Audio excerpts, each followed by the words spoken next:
우리 온라인으로 예배드리시는 우리 성도님들, 또 우리 본당에서 최소한의 우리 예배 인원으로 섬기시고 계시는 우리 분들 함께 평화 인사를 나누시겠습니다. 주님의 평화를 빕니다. 네. 오늘 말씀 굉장히 익숙하신 말씀이죠. 우리 예배 시작할 때마다, 예배 부름 때마다 늘 꼭 언급하고 또 꼭 예배 부름 말미에는 이 말씀을 봉독합니다. 하나님은 영이시니 예배하는 자가 영과 진리로 예배할지니라. 오늘의 본문은 오늘 저녁의 본문, 사실은 이 요한복음 4장 전체, 거의 전체다라고 말씀드릴 수 있겠습니다. 설교 시간에 이제 중간중간에도 말씀을 읽을 것이기 때문에 이 말씀을 다 읽지 못하고 가장 핵심적인 말씀만 읽고 나누기를 원합니다. 가끔 예수님은 우리들에게 이제 그 제자들에게 또 가르쳐 주실 때 아주 중요한 것을 가르치실 때는 조금 충격적인 요법을 사용하시는 듯 보일 때가 있습니다. 충격적인 요법. 그러니까 중요한 거 가르칠 때 특별히 그렇게 하시지 않을까 싶은데요.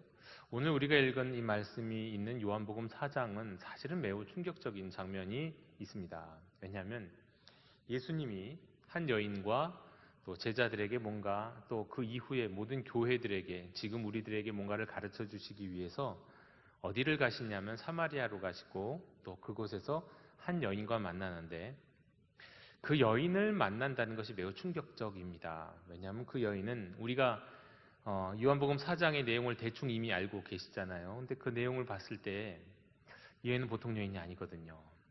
아마도 그 시대의 사마리아와 유대 땅에서는 누구나 다 멀리하고 싶은 여인이었을 겁니다.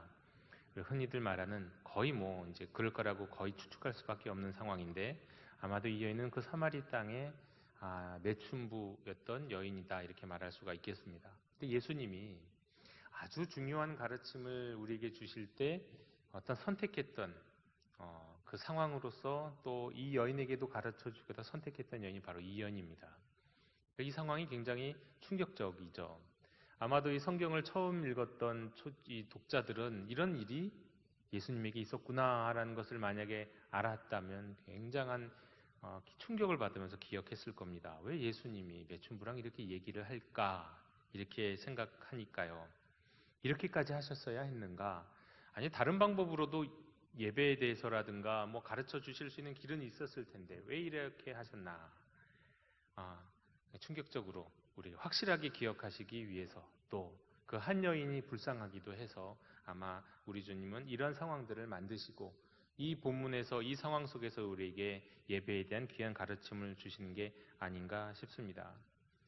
오늘 일어난 사건들은 크게 예수님께 두 가지 목적이 있었던 것 같습니다. 일단은 이 사마리아 여인에게 하나님을 참으로 예배하는 것이 무엇인지를 가르쳐 주기 위해서, 두 번째는 예수님이 사실 제자들과 늘 함께 다니셨으니까 그 제자들은 사실 오늘날 우리 교회의 대표이기도 선배이기도 하거든요. 그러니까 제자들에게 가르치는 것은 오늘날 우리 교회에게 가르치는 것이기도 하니까 제자들과 후에 교회들에게 예배가 무엇인지도 가르쳐 주시기 위해서라고 말씀드릴 수 있겠습니다.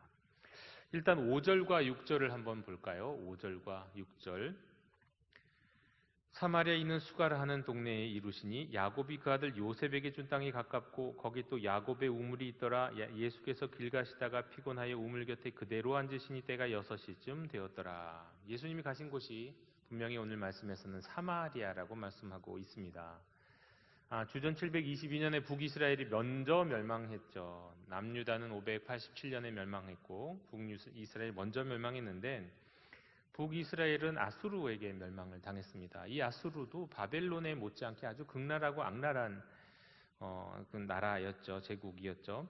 그런데 그 나라가 이제 이스라엘을 멸망시켰을 때 역시나 고위 관료들이나 귀족들을 다 이제 포로로 끌고 갔습니다. 이제 자기 나라로 데리고 가면 좀 쓸모 있는 사람들 끌고 간 거죠. 그리고 이제 대부분의 많은 국민들은 그냥 그 땅에 남아 있어야 했습니다. 근데 그냥 남아 있는 것이 아니라 그 땅에, 이 북이스라엘에 아수르의 정책이 뭐였냐면 또 다른 땅에 있는 백성들을, 자기가 정복한 지역의 백성들을 이렇게 서로 섞어요. 그래서 거기서 북이스라엘에다가 정착시켰습니다.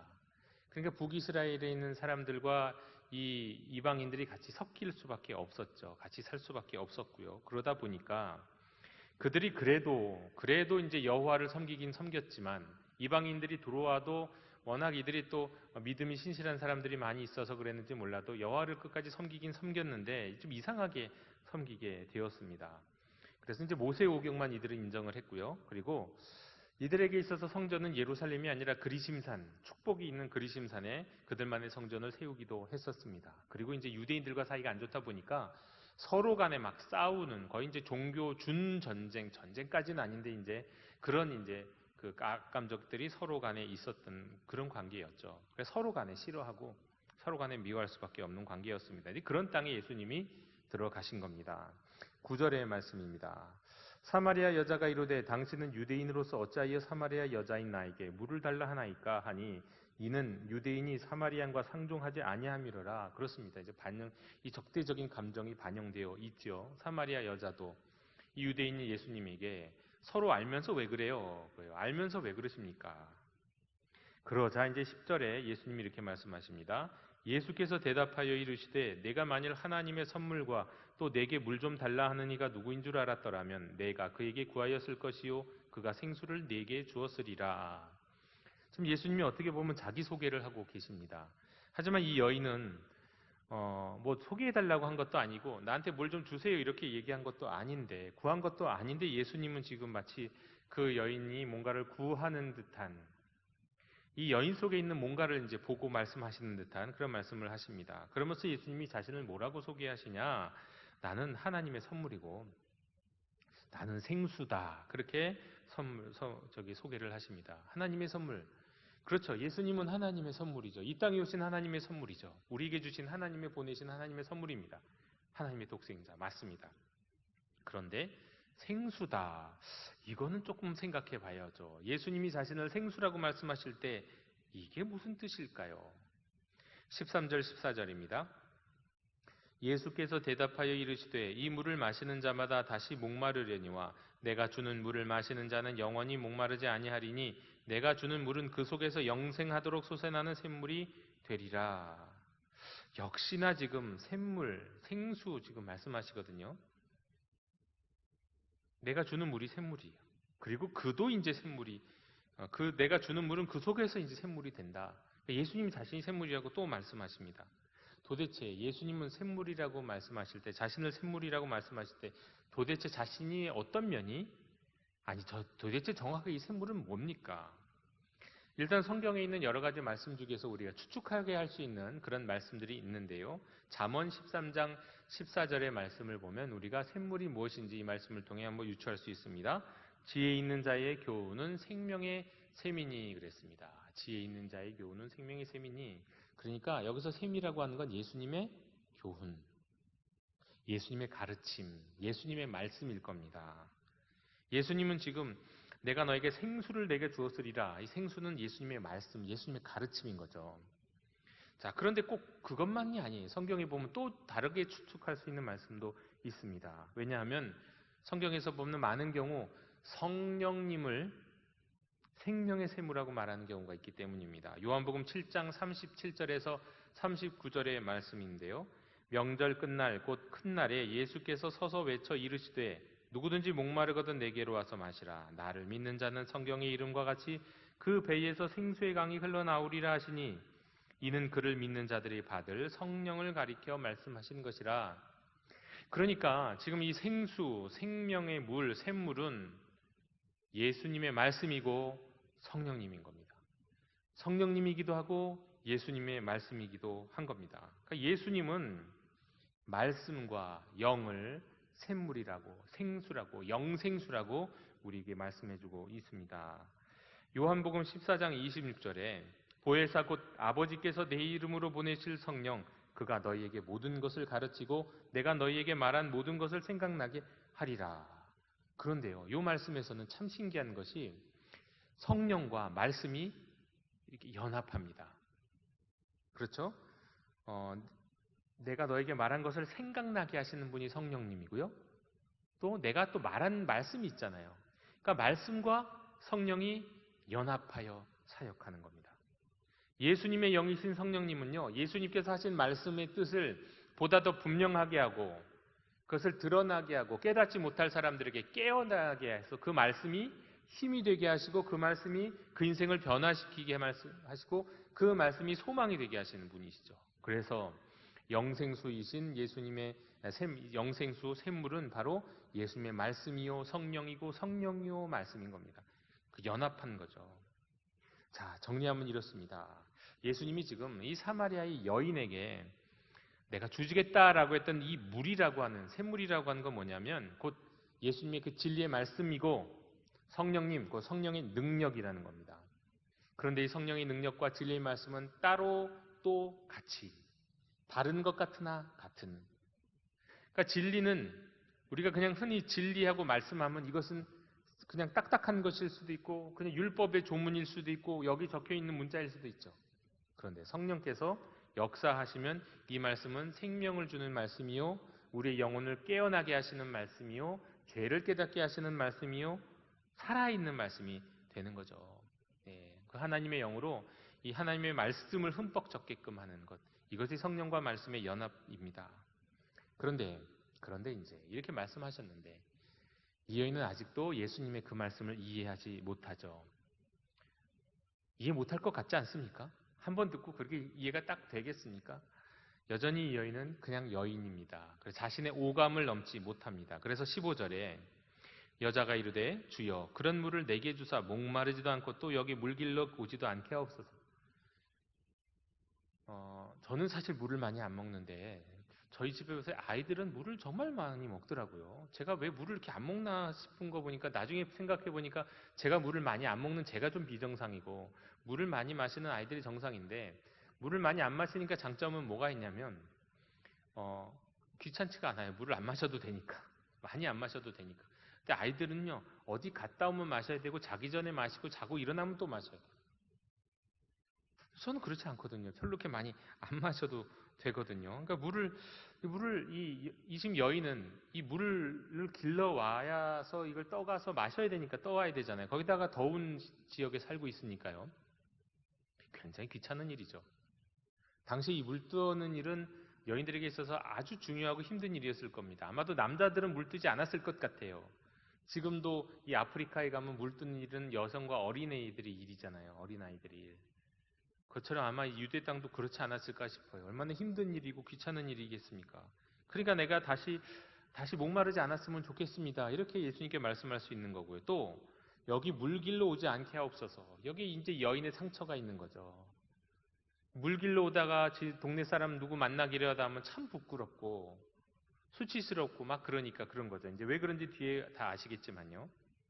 자, 그러나 이제 이렇게 얘기한 여인의 이야기에 대해서 예수님의 목적은 분명합니다. 예수님은 이 여인이 영과 진리로 예배드리는 여인이 될 수 있도록 이걸 세우기 위해서 지금 예수님은 여기서 갑자기 쑥 들어가세요.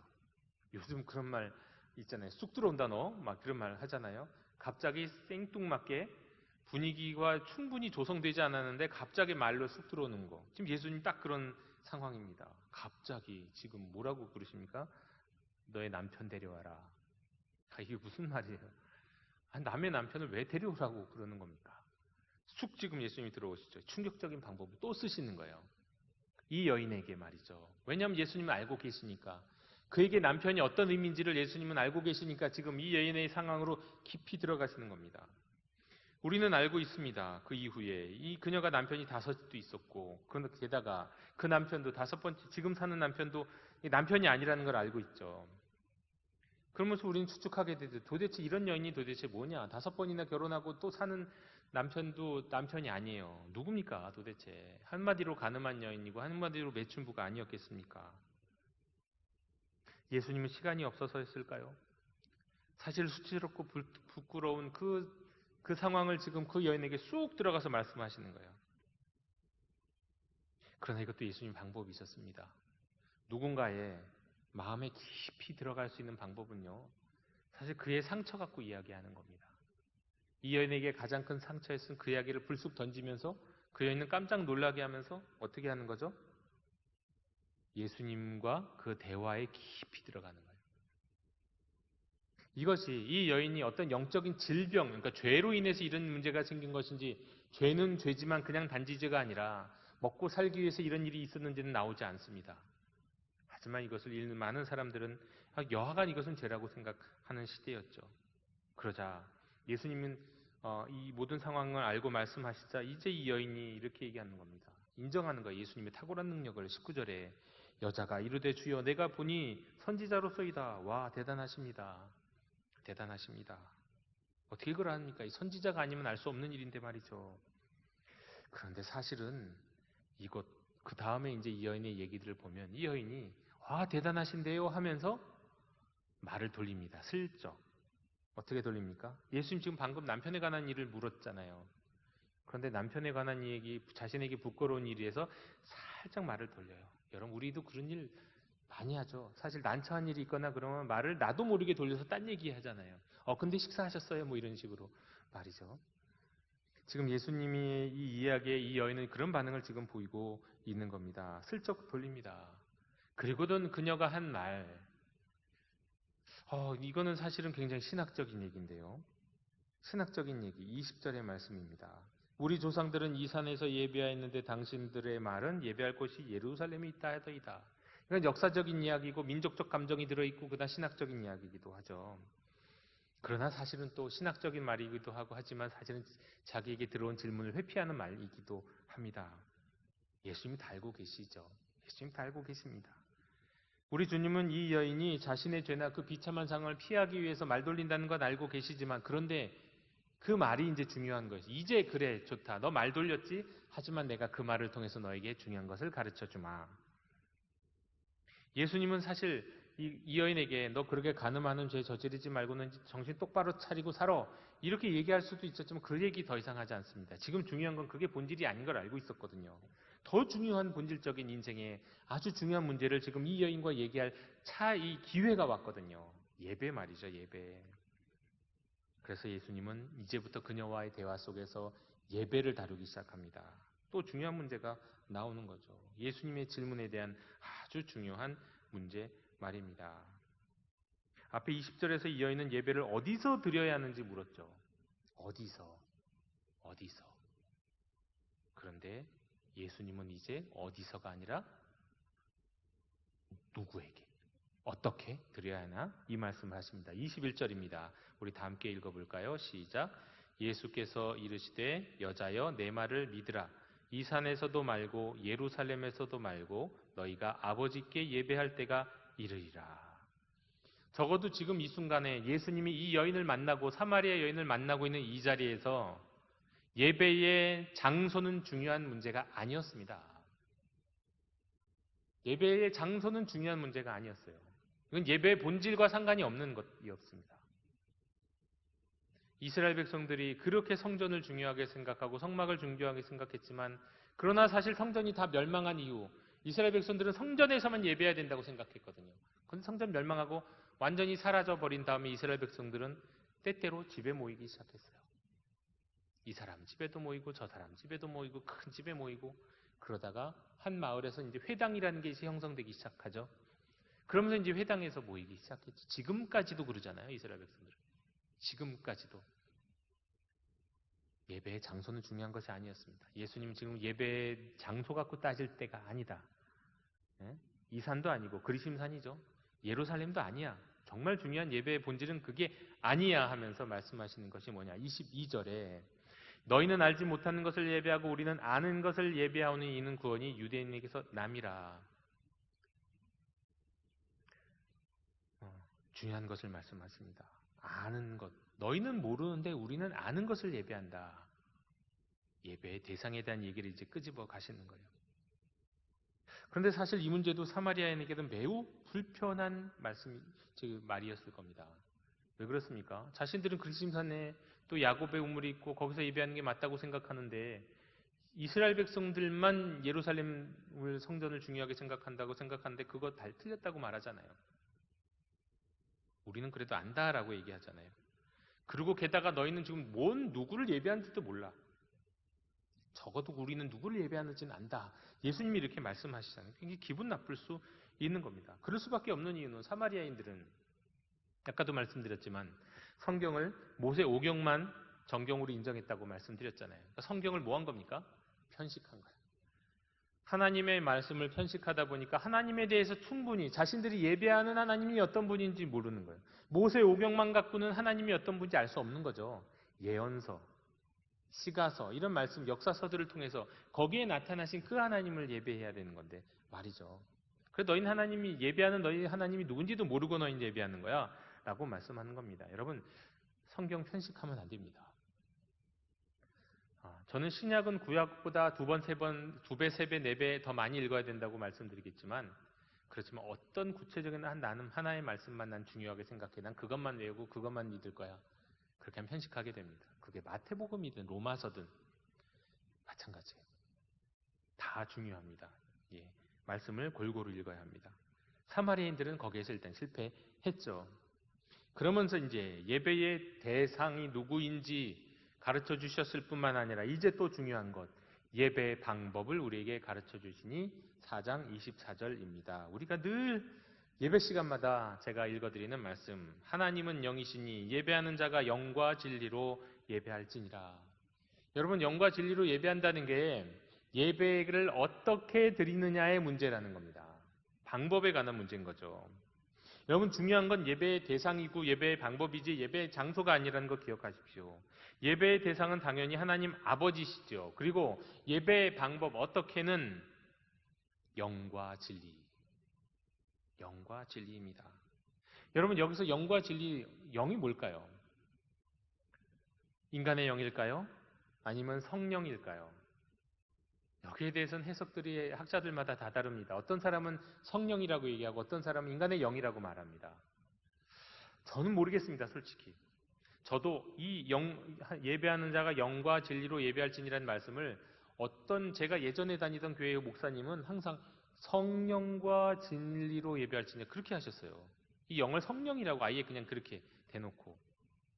그런데 가만히 보면 성령이 아닌 인간의 영일 수도 있다는 거거든요. 뭘까요, 도대체? 여러분, 영, 성령 둘 다 가능한데요. 그러나 알고 보면 그게 또 다르지 않습니다. 왜 그렇습니까? 인간의 영이라고 하는 것은 우리 그리스도인에게 있어서는 성령이 계신 것이 인간의 영이거든요. 우리가 성령으로 예배한다는 거나 이 영으로 예배한다는 것은 뭐냐면 우리의 영 안에 계신 성령으로 예배드린다는 그런 뜻이니까 사실은 크게 다르지 않을 수도 있는 거죠. 그리고 영으로 예배한다는 것은 뭐에 반대냐면요. 형식적으로 예배드리는 거. 그저 전통적인 방법대로 예배드리는 것에 반대입니다. 형식적인 예배, 전통주의 이런 거에 반대이죠. 자, 그리고 영과 진리로 예배한다. 진리. 이 진리라고 예배한다는 건 얘기는 하나님에 대해서는 잘못된 생각을 갖고 예배하는 것, 그릇된 생각 갖고 예배하는 것에 대한 반대이죠. 그러니까 이것을 합쳐서 보면 예배를 어떻게 드리라는 걸까요? 영과 진리로는 어떻게 보면 이렇게 생각할 수 있습니다. 가슴과 머리로 예배하라. 감정과 생각으로 예배하라. 그야말로 우리가 가진 모든 것을 다 드려 예배하라. 이런 뜻이라고 이해할 수 있겠죠. 그런데 이제 여기서 이제 오늘 말씀에서 제가 중요하게 생각하는 건 진리보다는 바로 이 영이라고 얘기하는 것이고 바로 이 감정 부분입니다. 감정. 여러분 왜냐하면요. 우리가 특별히 우리 장로교 예배가 많이들 잊고 있는 부분 중에 하나가 뭐냐면 예배 드릴 때 감정을 잊어버리고 예배 드린 경우가 많거든요. 그 예배 드리다가 감정이 막 분출되는 것을 어떻게 보면 참아 이런 경우가 많았거든요. 유교적인 예배일수록 예배 드리다가 거기서 나온 어떤 이 마음을 누르는 경향 그리고 무조건 숙연하게만 있어야 한다고 생각하는 그런 경향들이 사실 우리 장로교에 많거든요. 그런데 예배에서 절대 빠질 수 없는 것이 감정이기 때문입니다. 자, 여러분 예배에 대해서 한번 또 이제 그림을 한번 여러분 그려보시면 좋겠는데 마음으로 그림을 그려보시면 좋겠는데요. 이 예배를 대해서 마음으로 그리는 그림은 이건 뭐냐면 예배를 한번 여러분 불타는 화로라고 한번 이거는 지금 잘못 나온 겁니다. 이거는 아니고요. 잠깐 멈춰 주시고요. 예배의 그림을 한번 그려보시는데 마음속으로 이런 그림을 한번 그려보세요. 불타는 화로를 한번 마음속으로 생각해 보세요. 불타는 화로. 자, 그 화로에는 뭐가 필요합니까? 연료가 필요하죠. 그리고 화로라고 하는 틀이 필요하죠. 자, 불타는 화로가 있으면 거기 뭐가 나옵니까? 열기가 막 나오겠죠? 자, 그런데 여기서 중요한 것이 하나 빠져 있는데요. 불이 있어야겠죠. 불이 있어야 열기가 나오겠죠. 자, 이게 하나의 예배의 모습인데, 이 예배를 이걸 뭐라고 얘기하냐면, 이 예배를 화로에서 불타는 거, 이거를 예배라고 얘기해요. 그럼 여기에서 뭐가 이제 중요한 이 요소들 하나하나가 의미가 있는데, 첫째 화로, 이게 인간의 영입니다. 그 영 안에서 타고 있는 재료 연료는 뭘까요? 하나님의 진리죠. 영과 진리할 때 진리. 그리고 거기에서 나오는 열기, 이게 바로 우리의 기쁨과 경외심과 갈망과 헌신과 감사, 즐거움, 충만함 이런 것들이죠. 근데 그걸 가능하게 하는 게 뭐냐고요. 열기가 나올 수 있게끔, 연료가 타서 열기가 나올 수 있게끔 하는 것, 그게 불이잖아요. 그게 성령님인 거죠. 자, 예배는 바로 그런 겁니다. 불타는 화로가 인간의 영이요, 그 안에 있는 연료가 하나님의 말씀 진리요, 그리고 거기에 성령의 불이 임하여서 그것이 활활 타면서 거기서 열기가 나오는데 그것이 기쁨이요, 감사함이요, 만족함이요, 충만함이라는 거예요. 그렇다면 여기에는 불이 없으면 안 되는 거죠. 불이 성령님인 거죠. 이게 하나의 예배의 모습입니다. 그런데 이게 원래 우리가 온전한 예배의 모습이에요. 그래서 우리가 예배를 드린다고 하면 거긴 진리의 말씀이 있어야 되고 인간의 영이 있어야 돼요. 우리 영적인 존재니까 우리가 영으로 예배를 드려야 되고 그 영을 하나님의 영이신 성령께서 불쏘시개처럼 뜨겁게 태워주셔서 그것을 통해서 진리의 말씀과 어우러져서 우리가 열기가 쏟아져 나오는 게 예배인 겁니다. 그게 진정한 예배의 하나의 그림이에요. 온전한 예배의 그림이죠. 그런데 조금 문제 있는 하나의 이제 모습 있는데 그림을 한번 보여주시죠. 기차 그림인데요. 이 그림을 한번 보시면 여러분 이 그림 보시나요? 네, 사형리에서 나오는 그림입니다. 근데 이거는 뭐 CCC 전매특허는 아니고요. 이게 CCC 사형리에 나오는 건데 이제 꽤 많은 복음주의자들이 이러한 그 기차를 통해서 우리에게 그 객관적인 사실과 믿음과 감정을 이제 설명을 해 줬습니다. 예를 들면 대표적으로 이 기차가 우리에게 유익한 건 뭐냐면 내가 예수님을 분명히 믿는데 사실 뭐 그렇게 큰 기쁨도 없고 막 뜨거움도 없어요. 그럴 때 이제 이 그림 갖고 설명하는 거죠. 감정은 나중에 따라오는 거고 그보다 중요한 것은 네가 예수님을 십자가에 달려주고 예수님을 내 입으로 시인했다는 사실이야. 그리고 이제 거기에서 믿음이 생겼잖아. 그러면 넌 구원받은 게 맞아. 감정은 있을 수도 있고 없을 수도 있지 뭐. 뜨거울 때도 있고 차가울 때도 있는 거지 뭐. 그럴 때는 사실 이것이 우리에게 위로를 주는 하나의 그림인 것은 맞는데 그런데 여러분 과연 감정이 이렇게 뒤에 달릴 수 있는 거냐는 거예요.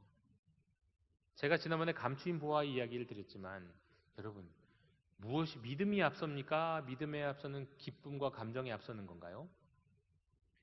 감추인 보화를 발견했어요. 발견했더니 기뻐갖고 집으로 가서 자기 소유를 다 팔아서 다시 와서 그 보화를 샀잖아요.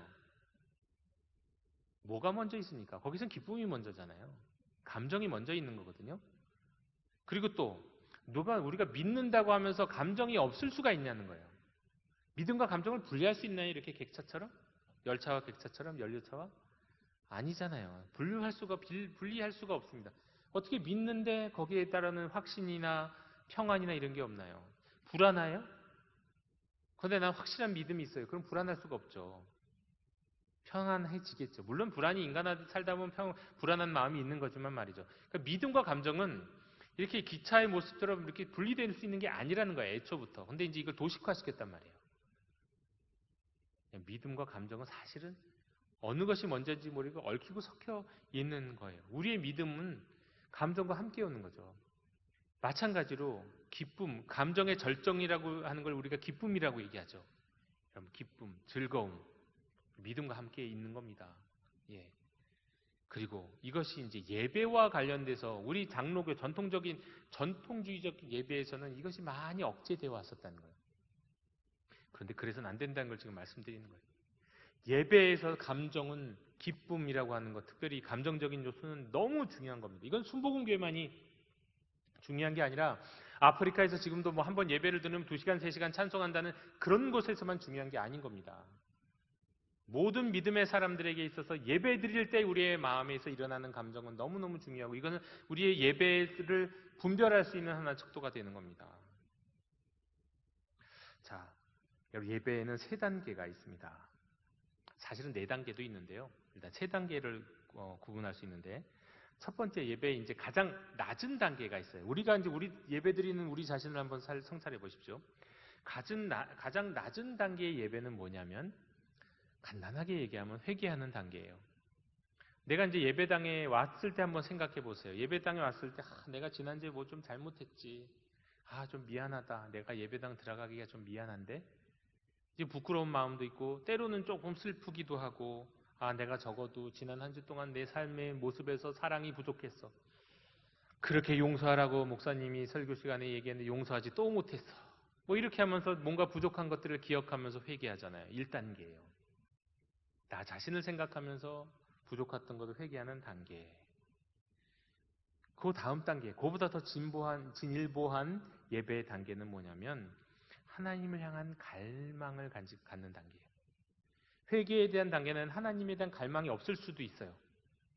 그냥 내가 잘못한 것만 막 생각하고 후회가 막 일어날 수 있죠. 그런데 하나님을 갈망하고 하나님을 바래. 하나님 사모합니다. 내가 하나님 가까워지고 싶고 하나님 가까이 가고 싶고 오늘도 하나님이 주시는 말씀을 듣고 싶고 기도 가운데 하나님께 기도하고 싶고 막 하나님으로 채우고 싶은 그런 갈망이 내 안에 생겨요. 이게 2번째 예배의 단계입니다. 마음에서 그래서 막 하나님을 찬양하게도 되고요. 그래서 막 간절히 기도하게도 돼요. 뜨거운 기도가 나올 수도 있습니다. 하나님을 갈망하는 마음에서 말이죠. 자, 이게 2단계입니다. 회개, 그 다음에는 갈망. 3번째 단계는 뭘까요? 기쁨이죠. 기쁨. 회개하고 하나님을 간절히 바라고 그랬더니 하나님이 주시는 충만함 속에서 누리는 즐거움과 기쁨, 감사, 경의, 그러면 막 평안함이 있고 막 탄성이 나오는 이런 기쁨. 이것이 예배의 마지막 단계입니다. 여러분, 우리가 드리는 예배를 가만히 생각해 보시면 주일 예배에 보면 이 순서가 다 들어가 있어요. 첫째, 우리가 참회의 기도를 하잖아요.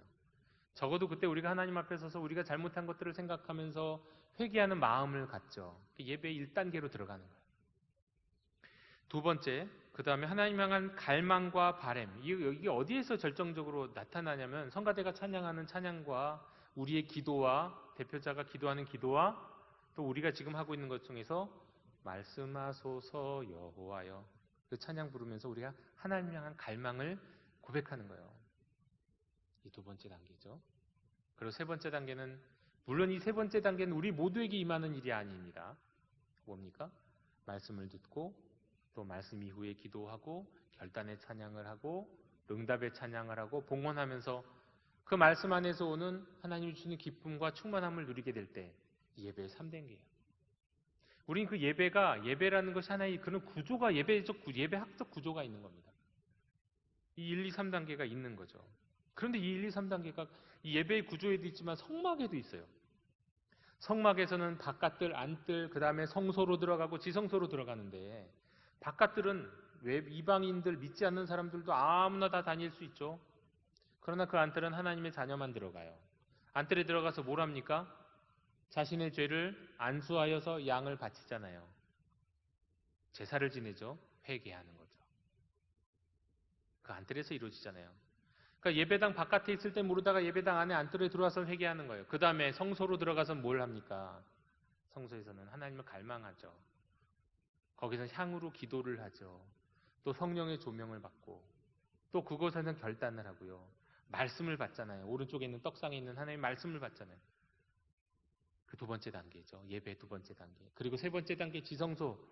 제사장도 대제사장도 1년에 한 번밖에 못 들어갔다고 하는 그곳에서 우리는 하나님이 주시는 기쁨을 누리는 겁니다. 감사와 기쁨, 충만함. 이것이 예배의 단계입니다. 여러분 그런데 여기서 아주 중요한 것이 있습니다. 예배에서 절대 빠질 수 없는 한 가지 감정, 마음. 우리가 영과 진리로 예배할지니라 할 때 그 영을 우리가 인간의 영이고 성령이라고도 얘기할 수 있는데 반면에 또 한 가지로는 형식적이고 아무 무감정한 예배가 아니라 이 마음이 있는 예배인 거예요. 그런 단계를 밟아서 그 마음이 점점 더 고양되고 하나님을 기뻐하는 대로 나아가는 그런 마음이 있는 예배. 예배에서 마음을 절대로 빼놓을 수 없습니다. 감정 빼놓고는 그게 예배가 아닙니다. 특별히 그 예배의 절정이 뭡니까? 기쁨이잖아요. 충만함이잖아요. 이것이 있을 때 우리가 진정 오늘 내가 온전한 예배를 하나님께 드렸다고 말할 수 있는 겁니다. 일주일에 하루 드리는 이 주일 예배가 하루 드리는 주일 예배 안에서 이런 구조가 일어나고 이런 만족함과 이런 기쁨이 있는 거예요. 절정이고 엑기스고요. 그래서 그 시간을 딴 걸 하면 안 되죠. 온전하게 하나님 앞에 예배 드려야 되죠.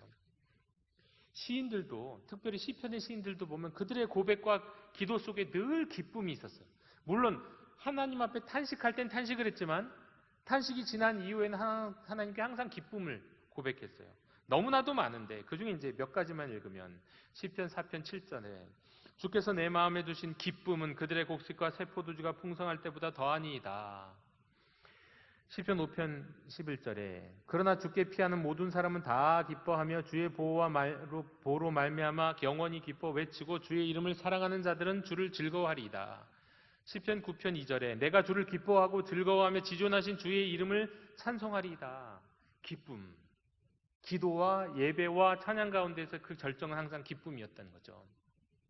여러분, 우리의 예배의 끝은 기쁨이어야 합니다. 물론 그것이 마음대로 안 될 수 있어요. 그러나 우리가 온전한 예배를 하나님 앞에 드렸다고 하면 그 마지막은 기쁨이라는 거죠. 그게 예배의 최고의 단계구나.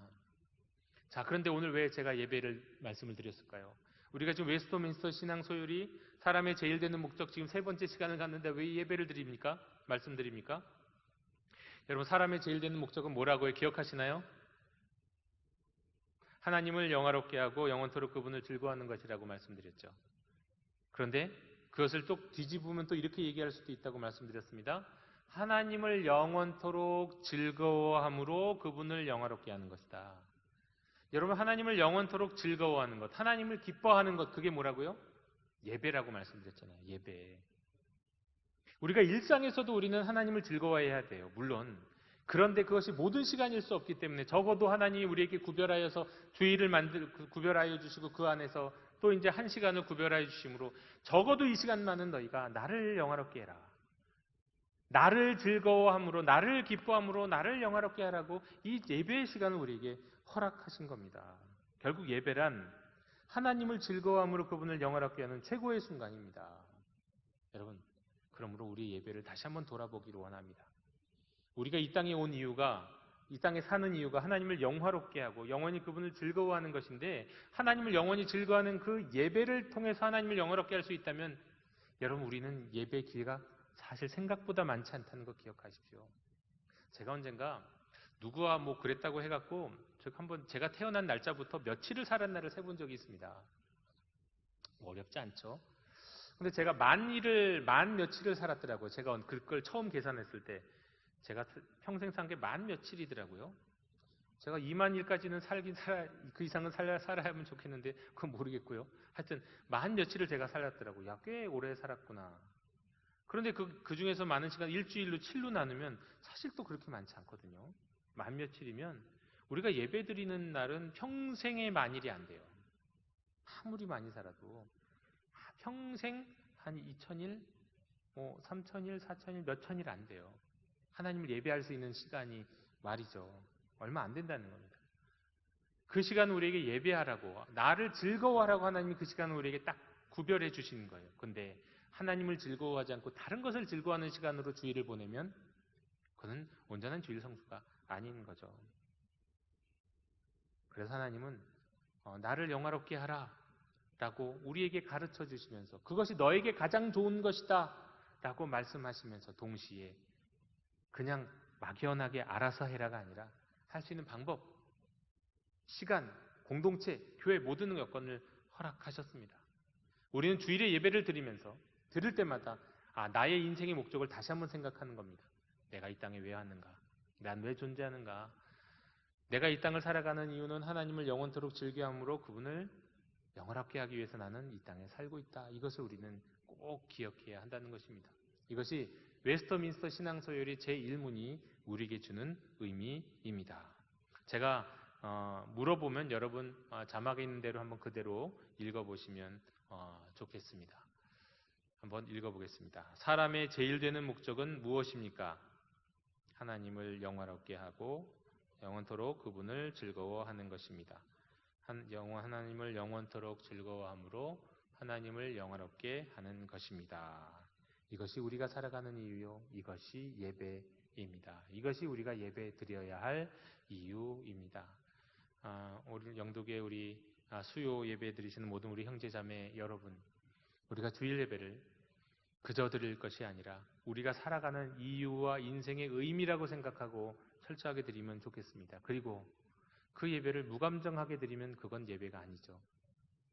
1단계 회개하는 마음으로, 2단계 하나님을 갈망하는 마음으로, 3단계 그건 마음대로 되진 않지만 그래도 하나님을 기뻐하고 충만하고 하나님 주신 평화와 감사 가운데 예배를 마무리할 때 이런 예배가 바로 나의 인생이 되어야 되는구나 하면서도 세상에 나가서도 그 힘으로 그렇게 살 수 있다는 것을 기억하시면서 우리가 왜 이 땅에 존재하고 있는지를 기억하고 하나님을 날마다 온전히 매주마다 온전히 예배하는, 그러므로 하나님을 영원하게 하는 우리 영도교회 형제자매님들이 다 되시기를 주님의 이름으로 축원합니다.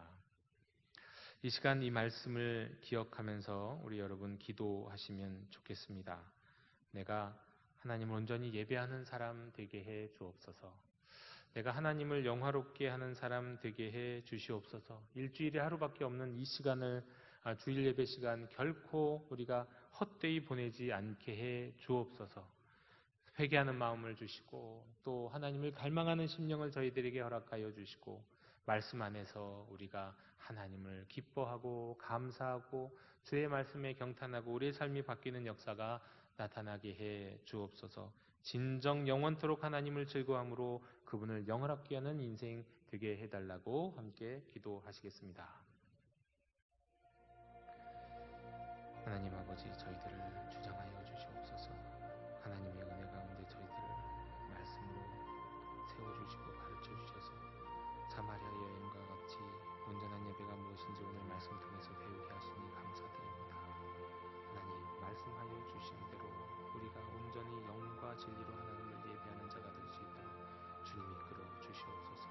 주님을 믿고 의지하고 따를 뿐만 아니라 이제는 주님, 우리가 온 몸과 마음으로 하나님을 기뻐하며 예배하는 자도 되게 해 주옵소서. 회개하는 마음, 하나님을 갈망하는 심령, 또한 주님으로 한 분만으로 만족할 수 있는 충만한 기쁨을, 즐거움을 누리는 인생 되게 해 주시옵소서. 저희가 이 예배를 통해 진정 하나님을 영화롭게 해 주시옵소서.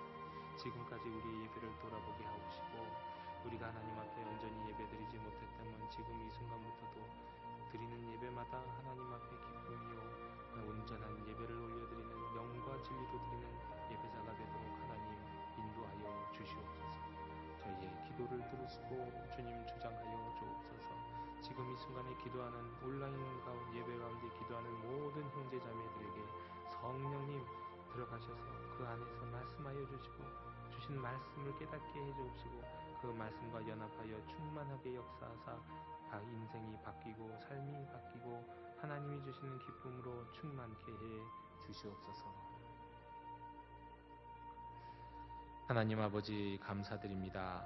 오늘 사마리아 여인의 배움 속에서 저희들도 가르쳐 주시니 감사드립니다.